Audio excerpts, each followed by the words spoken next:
Uno.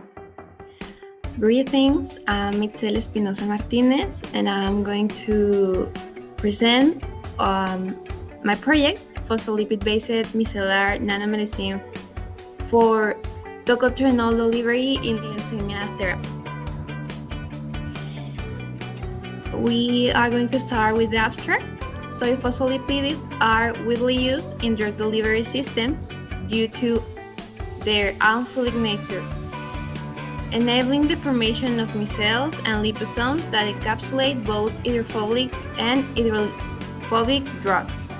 Surface modification further allows for target delivery. In parallel, vitamin A derivatives, particularly tocotrienols and tocopherols, have shown promising therapeutic properties.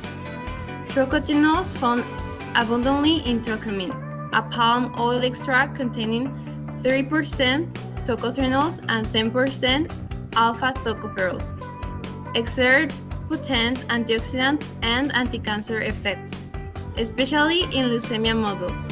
Their mechanisms include downregulation of the NADPH oxidase subunit. Number 2. Upregulations of eNOS, AT and CAM, and the activation of intrinsic apoptotic pathways. However, their clinical potential is limited by a rapid metabolism and the short half-life in plasma, 4 hours.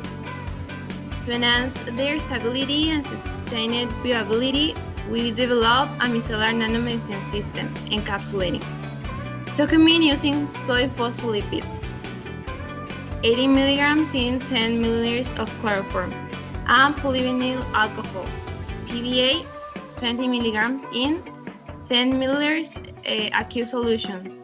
Tocomin, 50 mg was added and two homogenization stages were compared.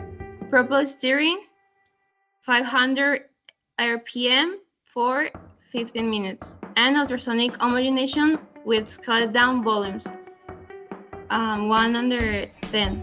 Proper stirring produced an unstable milky emulsion which rapidly separates. In contrast, ultrasonic treatment yielded stable micellar systems with reduced chloroform residue after evaporation at 60 centigrades for 60 minutes.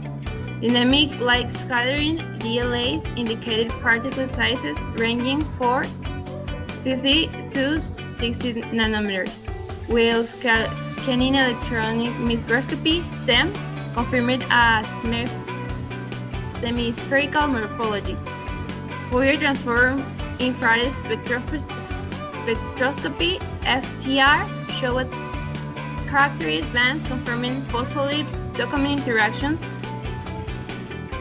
supported characteristic micelle formation, and determined the critical micelle concentration, CMC.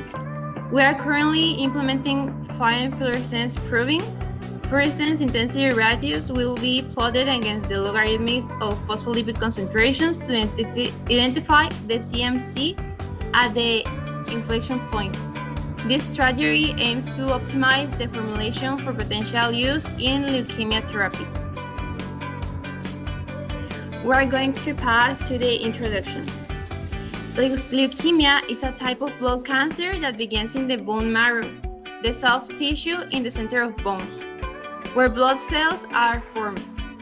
Cancerous cells interfere with the production of healthy red blood cells, platelets, and mature with white blood cells, leukocytes, leading to life-threatening symptoms. This has led to interest in compounds with potential anticancer effects. Tocotrienol, members of the vitamin A family, are naturally lipophobic compounds. Recent mechanism studies indicate that some forms of vitamin A, such as gamma-tocopherol, delta-tocopherol, and gamma-tocotrienol, possess unique antioxidants and anti-inflammatory properties against chronic diseases. Moreover, tocotrienols exhibit biological activities such as neuroprotective, anti-cancer, anti-inflammatory, and cholesterol-lowering properties. Now I am going to explain our methodology. First of all, we weighing the substance, trying to be very precise. Then we measuring our volumes. And the third phase, we integrate from oleous and aqueous phase. And then we pre-emulsion or 4 substance. Then we emulsificate using an ultrasonic agitator for 10 minutes. The next step is remove chloroformol and we get to our final emulsion. Now we're going to talk about our results. These are the real pictures of our results. In figure 1, we have pre-emulsions with tocotrienol. This one is the first one in the big images. Then we have tocotrienol, and finally we have the aqueous phase respectively. In the figure 2, we have biphasic formulation. In figure 3, we have emulsions with chloroform, and in figure 4, we have the chloroform removal. Now we have the graph. The first one is the FTR, the spectra of emulsion with tocotrienol after removing chloroform. The next figure are the micelles under the microscope.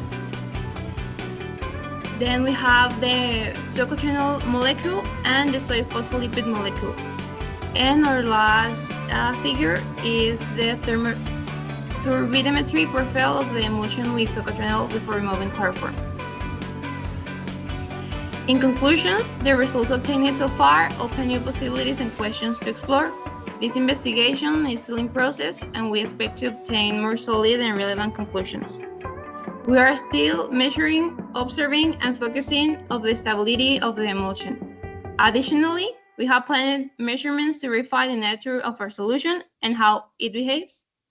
We have successfully achieved the formation of micelles with soy phospholipid and tocopherols, including an effective chloroform removal, which was a particular challenging part of this process. Therefore, it is fundamental to continue collecting data and information to advance our understanding of the solution and uncover new insights.